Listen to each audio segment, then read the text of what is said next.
আসসালামু আলাইকুম।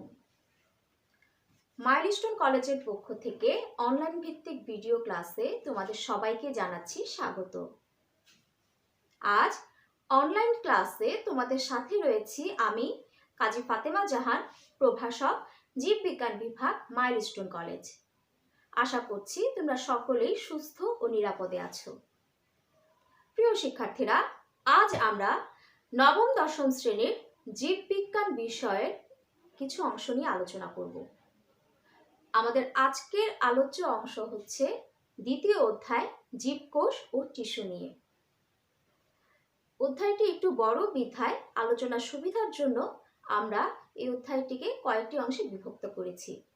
আমাদের আজকের ক্লাসটি হচ্ছে এই অধ্যায়ের প্রথম অংশ। শিক্ষার্থীরা, প্রথমে জেনে নেওয়া যাক আজকের ক্লাসের শেষে আমরা কি কি শিখতে পারবো।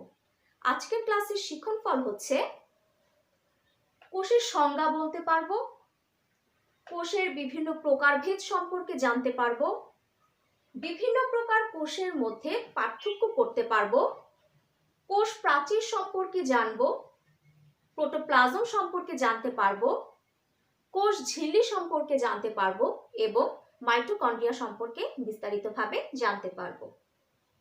তাহলে চলো আমাদের আজকের ক্লাস শুরু করা যাক। শিক্ষার্থীরা, তোমরা জেনেছো আমাদের আজকের আলোচ্য অধ্যায় হচ্ছে জীবকোষ ও টিস্যু।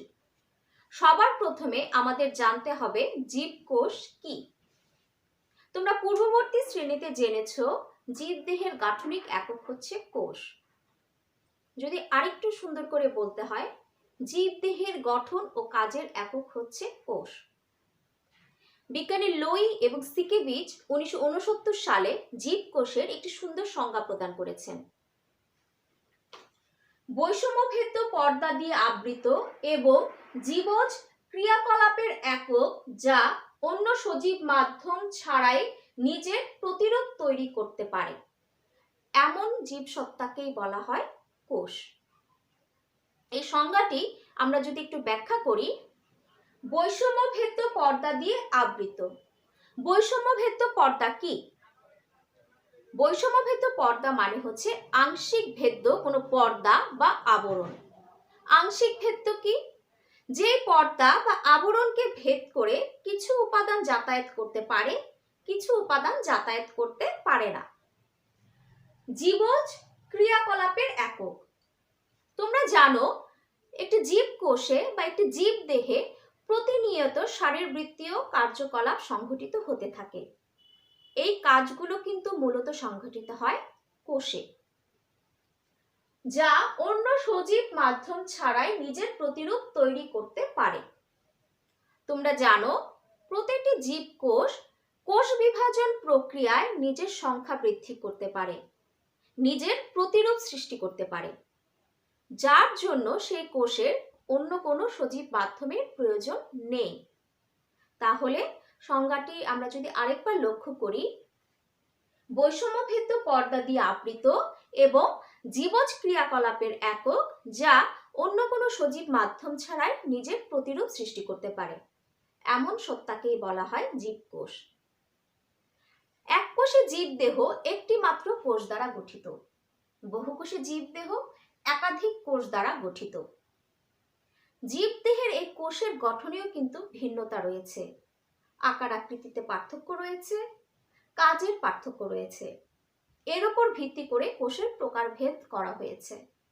এবার আমরা কোষের প্রকারভেদ সম্পর্কে জানব। নিউক্লিয়াসের গঠনের ভিত্তিতে কোষ দুই ধরনের হয়ে থাকে। একটি হচ্ছে আদি কোষ এবং অন্যটি প্রকৃত কোষ। আমরা এখন আদি কোষ এবং প্রকৃত কোষ সম্পর্কে জানব। আদি কোষে সুগঠিত নিউক্লিয়াস থাকে না, কিন্তু প্রকৃত কোষে সুগঠিত নিউক্লিয়াস থাকে। আদি কোষে নিউক্লিয়াস পর্দা দ্বারা বেষ্টিত নয়, তাই সাইটোপ্লাজমে ছড়ানো অবস্থায় থাকে। অপরদিকে প্রকৃত কোষে নিউক্লিয়াস পর্দা দ্বারা বেষ্টিত থাকে এবং সুসংগঠিত থাকে। আদি কোষে মাইটোকন্ড্রিয়া, প্লাস্টিড, গলজি বডি এ ধরনের বিভিন্ন সাইটোপ্লাজমীয় অঙ্গাণু থাকে না। অপরদিকে প্রকৃত কোষে বিভিন্ন ধরনের সাইটোপ্লাজমীয় অঙ্গাণু বিদ্যমান। আদি কোষে সাইটোপ্লাজমীয় অঙ্গাণুর মধ্যে আদি প্রকৃতির বা 70S প্রকৃতির রাইবোজোম বিদ্যমান। প্রকৃত কোষে 70S এবং 80S উভয় প্রকৃতির রাইবোজোম বিদ্যমান। আদি কোষের ক্রোমোজোম শুধুমাত্র ডিএনএ নিয়ে গঠিত।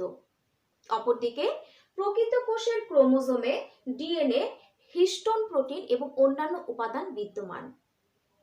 শিক্ষার্থীরা, তোমরা আদি কোষ সম্পর্কে জেনেছো, প্রকৃত কোষ সম্পর্কে জেনেছো, এদের তুলনামূলক পার্থক্যও জেনেছো। সাধারণত নীলাভ সবুজ শৈবাল, ব্যাকটেরিয়া প্রভৃতি কোষ হচ্ছে আদি কোষ। অপরদিকে বিভিন্ন ধরনের উন্নত জীব কোষই হচ্ছে প্রকৃত কোষ। তোমরা এতক্ষণ আদি কোষ এবং প্রকৃত কোষ সম্পর্কে জেনেছো। এবার আমরা জানব কাজের ভিত্তিতে প্রকৃত কোষের প্রকারভেদ। কাজের ভিত্তিতে প্রকৃত কোষ দু ধরনের হয়ে থাকে, একটি দেহকোষ, অপরটি জনন কোষ। এবার আমরা এদের বৈশিষ্ট্য সম্পর্কে জানব। দেহকোষ দেহ গঠনে অংশগ্রহণ করে, অপরদিকে জনন কোষ শুক্রাণু ও ডিম্বাণু গঠনে অংশগ্রহণ করে। দেহকোষ মাইটোসিস প্রক্রিয়ায় বিভাজিত হয়, জনন কোষ মিওসিস প্রক্রিয়ায় বিভাজিত হয়। যেহেতু দেহকোষ মাইটোসিস প্রক্রিয়ায় বিভাজিত হয়, তাই তার অপত্য কোষে ক্রোমোজোম সংখ্যা মাতৃকোষের ক্রোমোজোম সংখ্যার সমান থাকে। আর জনন কোষ মিওসিস প্রক্রিয়ায় বিভাজিত হয় বিধায় তার অপত্য কোষের ক্রোমোজোম সংখ্যা মাতৃকোষের ক্রোমোজোম সংখ্যার অর্ধেক হয়ে যায়। দেহকোষ বিভিন্ন ধরনের হয়ে থাকে, এ সম্পর্কে তোমরা পরবর্তীতে বিস্তারিত জানতে পারবে। অপরদিকে জনন কোষ দু ধরনের হয়ে থাকে, পুংজনন কোষ বা শুক্রাণু এবং স্ত্রী জনন কোষ বা ডিম্বাণু। দেহকোষ মূলত বিভিন্ন তন্ত্র এবং অঙ্গ প্রত্যঙ্গ গঠনে অংশগ্রহণ করে থাকে। অপরদিকে জনন কোষ, এই যে পুংজনন কোষ শুক্রাণু বা স্ত্রী জনন কোষ ডিম্বাণু, এরা পরস্পর মিলিত হয়। মিলিত হয়ে প্রথম যে কোষটি উৎপন্ন হয় তাকে বলা হয় জাইগোট। এই জাইগোটই পরবর্তীতে বিভাজিত হয়ে একটি পূর্ণাঙ্গ জীবদেহ গঠন করে। তোমরা জীবকোষ সম্পর্কে জেনেছো। জীবকোষ কোন ধরনের দেহ গঠনে অংশগ্রহণ করছে সেটার উপর ভিত্তি করে কোষ দুই ধরনের। যদি জীবকোষ উদ্ভিদ দেহ গঠনে অংশগ্রহণ করে তাহলে সেটা উদ্ভিদ কোষ, এবং প্রাণী দেহ গঠনে অংশগ্রহণ করলে সেটা প্রাণী কোষ। এই উদ্ভিদ কোষ এবং প্রাণী কোষীয় কিন্তু বেশ কিছু ভিন্নতা রয়েছে।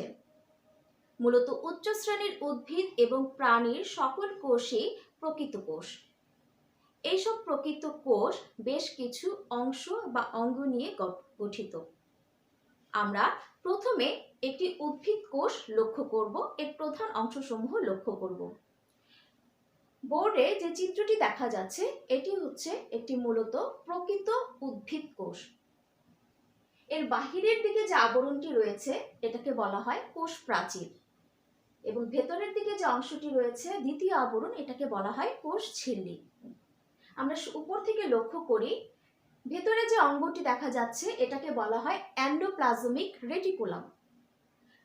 যে সকল এন্ডোপ্লাজমিক রেটিকুলামের গায়ে রাইবোজোম রয়েছে তাদেরকে বলা হয় অমসৃণ এন্ডোপ্লাজমিক রেটিকুলাম।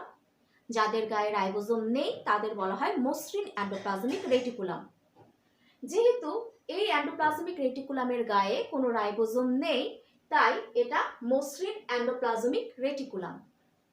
এরপরে যে মাঝখানে একটি বড় বৃত্তা খালি অংশ দেখা যাচ্ছে, এই অংশটাকে বলা হয় কোষ গহ্বর। আমরা আগেই বলেছি একদম বাহিরের যে আবরণটি এটা হচ্ছে কোষ প্রাচীর। এবার আমরা আরেকটি গঠন লক্ষ্য করতে পারছি, এটাও উপরের এই গঠনটির মতো, এটি এন্ডোপ্লাজমিক রেটিকুলাম।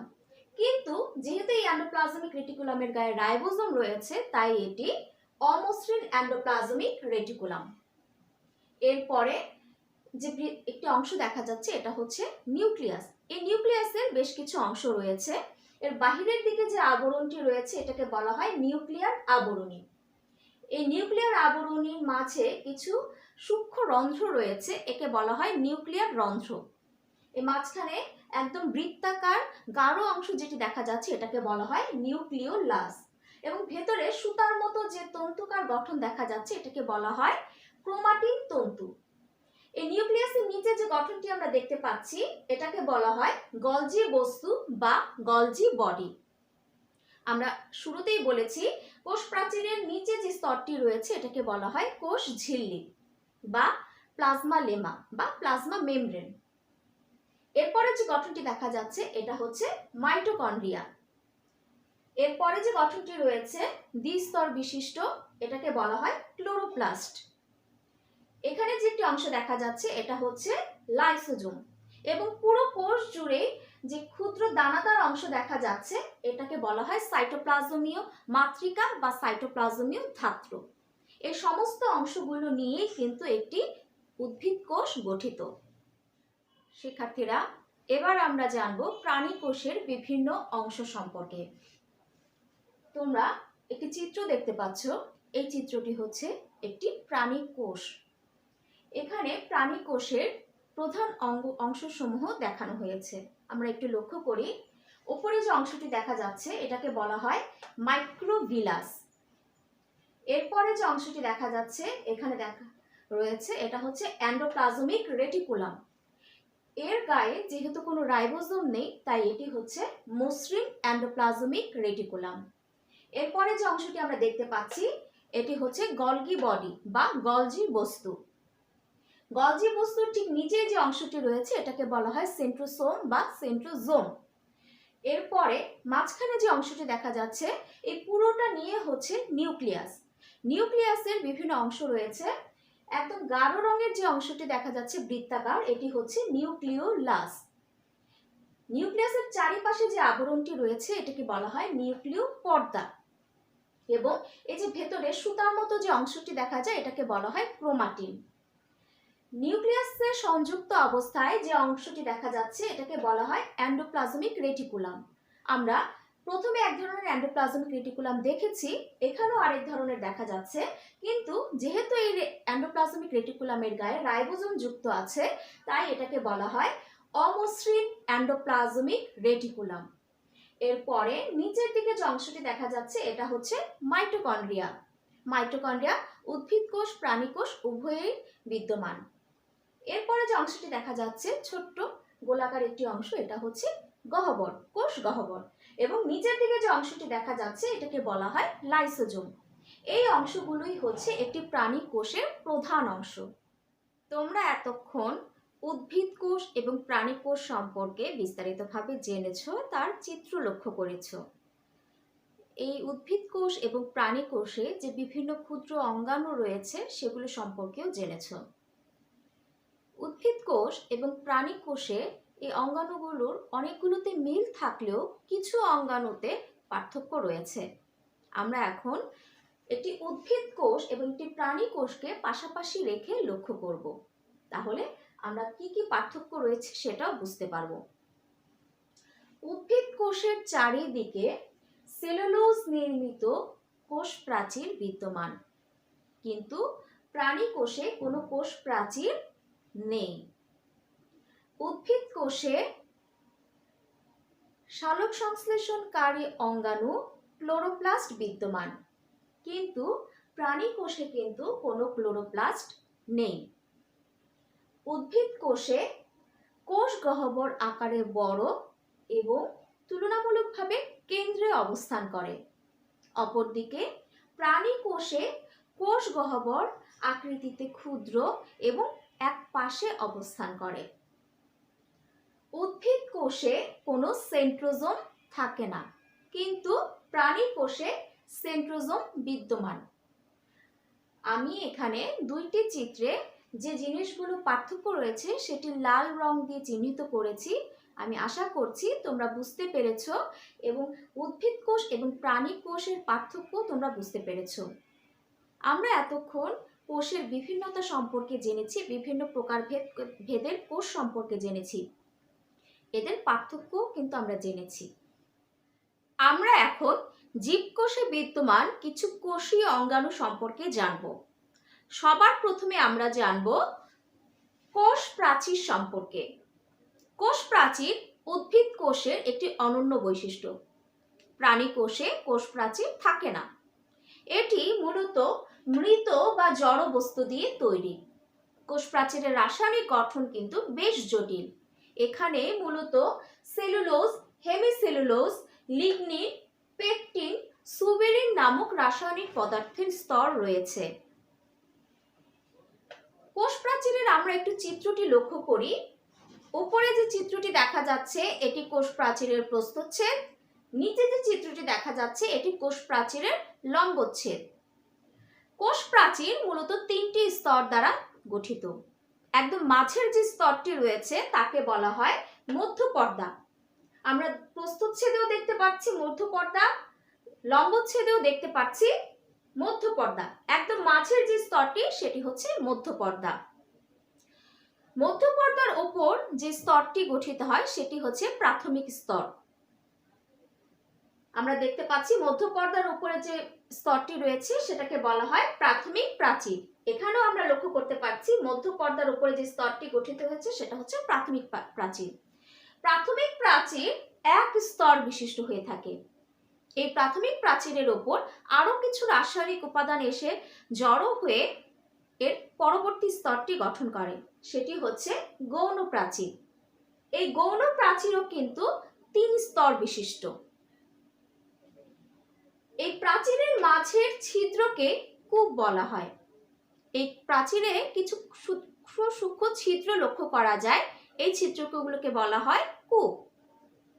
মূলত কোষকে দৃঢ়তা প্রদান এবং আকার আকৃতি দান করাই হচ্ছে কোষ প্রাচীরের প্রধান কাজ।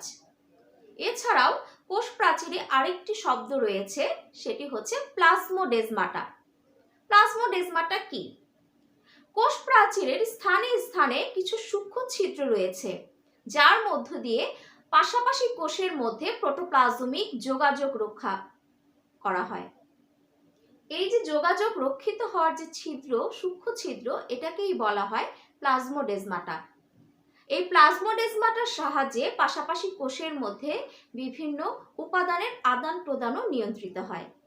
তাহলে শিক্ষার্থীরা, আমরা কোষ প্রাচীর সম্পর্কে জেনেছি, কোষ প্রাচীরের চিহ্নিত চিত্র সম্পর্কেও জেনেছি। এবার আমরা জানবো প্রোটোপ্লাজম সম্পর্কে। কোষের ভেতরে বিদ্যমান যে অর্ধস্বচ্ছ থকথকে জেলির মতো বস্তু রয়েছে সেটাই হচ্ছে প্রোটোপ্লাজম। কোষ ঝিল্লি দ্বারা আবৃত অবস্থায় এই প্রোটোপ্লাজম বিদ্যমান। কোষ ঝিল্লি নিজেও কিন্তু প্রোটোপ্লাজমেরই একটি অংশ। প্রোটোপ্লাজম মূলত 3টি অংশ নিয়ে গঠিত। একটি হচ্ছে কোষ ঝিল্লি, সাইটোপ্লাজম, যেখানে রয়েছে সাইটোপ্লাজমীয় মাতৃকা এবং সাইটোপ্লাজমীয় অঙ্গাণু, এবং নিউক্লিয়াস। এই 3টি অংশ নিয়েই মূলত প্রোটোপ্লাজম গঠিত, যা জেলির মতো থকথকে অর্ধস্বচ্ছ দানাদার একটি উপাদান। এবার আমরা জানব জীবকোষের একটি গুরুত্বপূর্ণ অংশ সম্পর্কে। উদ্ভিদ কোষ এবং প্রাণী কোষ উভয় ধরনের কোষেই এই অংশটি লক্ষ্য করা যায়। এটি হচ্ছে কোষ ঝিল্লি। প্রোটোপ্লাজমের বাহিরে যে 2 স্তরের স্থিতিস্থাপক পর্দা রয়েছে তাকেই বলা হয় কোষ ঝিল্লি বা প্লাজমা লেমা অথবা প্লাজমা মেমব্রেন। এটি মূলত 2 স্তরের একটি স্থিতিস্থাপক পর্দা। কোষ ঝিল্লি লিপিড ও প্রোটিন দিয়ে তৈরি। আমরা এখানে একটু কোষ ঝিল্লির চিত্র দেখতে পাচ্ছি, চিত্রটি একটু লক্ষ্য করি। এই যে কোষ ঝিল্লির যে ভাঁজের মতো অংশ রয়েছে, এই ভাঁজকে বলা হয় মাইক্রোভিলাই। কোষ ঝিল্লি একটি বৈষম্যভেদ্য পর্দা। বৈষম্যভেদ্য সম্পর্কে আমি তোমাদেরকে আগেই জানিয়েছি। বৈষম্যভেদ্য মানে হচ্ছে আংশিক ভেদ্য, যার মধ্য দিয়ে কিছু উপাদান যাতায়াত করতে পারে, কিছু উপাদান যাতায়াত করতে পারে না। কোষ ঝিল্লি বৈষম্যভেদ্য পর্দা হওয়ায় অভিস্রবণ প্রক্রিয়ায় পানি ও খনিজ লবণ চলাচল নিয়ন্ত্রণ করে থাকে। এছাড়াও কোষ ঝিল্লি পাশাপাশি অবস্থিত কোষসমূহকে পরস্পর থেকে পৃথক করে রাখতে সহায়তা করে থাকে। তোমরা আজকের ক্লাসে প্রোটোপ্লাজম সম্পর্কে জেনেছো। প্রোটোপ্লাজম থেকে নিউক্লিয়াসটি সরিয়ে নিলে যে জেলের মতো অংশটি থেকে যায় সেটি হচ্ছে সাইটোপ্লাজম। এই সাইটোপ্লাজমে বেশ কিছু অঙ্গাণু রয়েছে। এই অঙ্গাণুগুলোর কাজ প্রত্যেকের আলাদা আলাদা হলেও এরা কিন্তু একে অপরের উপর নির্ভরশীল। এই অঙ্গাণুগুলোর মধ্যে কোনোটি রয়েছে ঝিল্লিযুক্ত, কোনোটি আবার ঝিল্লিবিহীন। ঝিল্লিযুক্ত অঙ্গাণুর মধ্যে রয়েছে মাইটোকন্ড্রিয়া, প্লাস্টিড, গলজি বস্তু, এন্ডোপ্লাজমিক রেটিকুলাম, কোষ গহ্বর ইত্যাদি। আর ঝিল্লিবিহীন অঙ্গাণুর মধ্যে রয়েছে রাইবোজোম, সেন্ট্রোজোম ইত্যাদি। আমরা এখন সাইটোপ্লাজমীয় অঙ্গাণুর মধ্যে ঝিল্লিযুক্ত একটি অঙ্গাণু মাইটোকন্ড্রিয়া সম্পর্কে বিস্তারিতভাবে জানব। মাইটোকন্ড্রিয়া দ্বিস্তর বিশিষ্ট আবরণী ঝিল্লি দ্বারা আবৃত সাইটোপ্লাজমস্থ যে অঙ্গাণুতে ক্রেবস চক্র, ইলেকট্রন ট্রান্সপোর্ট সিস্টেম প্রভৃতি সম্পন্ন হয় এবং শক্তি উৎপন্ন হয় তাকেই বলা হয় মাইটোকন্ড্রিয়া। এবার চলো মাইটোকন্ড্রিয়া সম্পর্কে কিছু ধারণা নেওয়া যাক। মাইটোকন্ড্রিয়া বিজ্ঞানী বেন্ডা 1898 সালে প্রথম আবিষ্কার করেন। মাইটোকন্ড্রিয়া একটি দ্বিস্তর বিশিষ্ট ঝিল্লি দিয়ে আবৃত। আমরা পাশে মাইটোকন্ড্রিয়ার চিত্রটি একটু লক্ষ্য করি। মাইটোকন্ড্রিয়া একটি দ্বিস্তরী ঝিল্লি দ্বারা আবৃত। এর বাহিরের দিকে যে স্তরটি রয়েছে সেটি ভাঁজবিহীন, কিন্তু ভেতরের দিকে যে স্তরটি রয়েছে সেটি ভাঁজযুক্ত। এই যে ঝিল্লির ভেতরের স্তরটি আঙুলের মতো ভাঁজ সৃষ্টি করেছে, এই ভাঁজকে বলা হয় ক্রিস্টি। এই ক্রিস্টির গায়ে কিছু সবৃন্ত গোলাকার বস্তু রয়েছে, এদেরকে বলা হয় অক্সিজোম। আমরা লক্ষ্য করতে পারছি ক্রিস্টির গায়ে কিছু গোলাকার বস্তু রয়েছে যাকে বলা হচ্ছে অক্সিজোম। এই অক্সিজোমে এনজাইম সমূহ বিদ্যমান। এছাড়াও এর গায়ে ভেতরের অংশে রয়েছে কিছু অর্ধতরল দানাদার পদার্থ যাকে বলা হয় ম্যাট্রিক্স। মূলত শ্বসন কাজে সহায়তা করাই মাইটোকন্ড্রিয়ার প্রধান কাজ। প্রতিটি জীব কোষে দিবারাত্রি 24 ঘন্টায় সম্পন্ন হয় শ্বসন প্রক্রিয়া। এই শ্বসন প্রক্রিয়ার কয়েকটি গুরুত্বপূর্ণ ধাপ রয়েছে। তার মধ্যে সবচেয়ে গুরুত্বপূর্ণ ধাপটি হচ্ছে দ্বিতীয় ধাপ, ক্রেবস চক্র। এই প্রক্রিয়াটি সম্পন্ন হয় মাইটোকন্ড্রিয়াতে। ক্রেবস চক্র সম্পন্ন করার জন্য যে এনজাইম সমূহ প্রয়োজন তার সবটাই কিন্তু মাইটোকন্ড্রিয়াতে বিদ্যমান। ক্রেবস চক্রে শ্বসন প্রক্রিয়ার সময় সবচেয়ে বেশি শক্তি উৎপন্ন হয়। যেহেতু মাইটোকন্ড্রিয়ায় ক্রেবস চক্র সম্পন্ন হয়, তাই মাইটোকন্ড্রিয়াতে এই শক্তিটি উৎপন্ন হয়। এজন্য মাইটোকন্ড্রিয়াকে কোষের পাওয়ার হাউস বলা হয়। এছাড়াও মাইটোকন্ড্রিয়া যে শক্তি উৎপন্ন হয়, এই শক্তি কিন্তু জীব তার বিভিন্ন কাজে ব্যবহার করে। কিছু ব্যতিক্রম ছাড়া সকল উদ্ভিদ ও প্রাণী কোষে মাইটোকন্ড্রিয়া বিদ্যমান। তোমরা জানো আদি কোষে বা প্রাককেন্দ্রিক কোষে মাইটোকন্ড্রিয়া অনুপস্থিত। কিছু সুকেন্দ্রিক বা কিছু প্রকৃত কোষেও কিন্তু মাইটোকন্ড্রিয়া অনুপস্থিত হতে পারে। উদাহরণ হিসেবে বলা যায় ট্রাইকোমোনাস নামক প্রোটোজোয়া।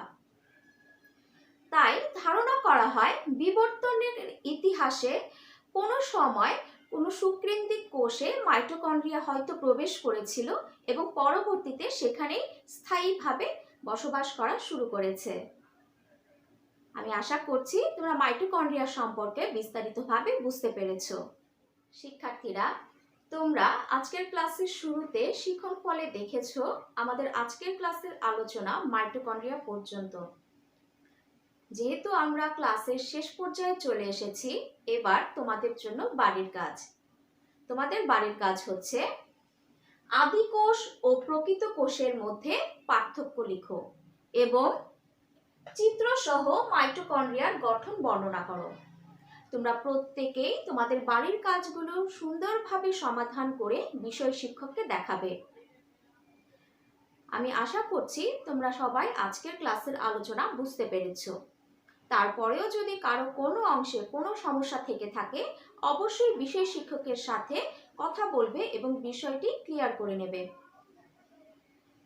আমাদের আজকের ক্লাসের আলোচনা এখানেই শেষ হচ্ছে।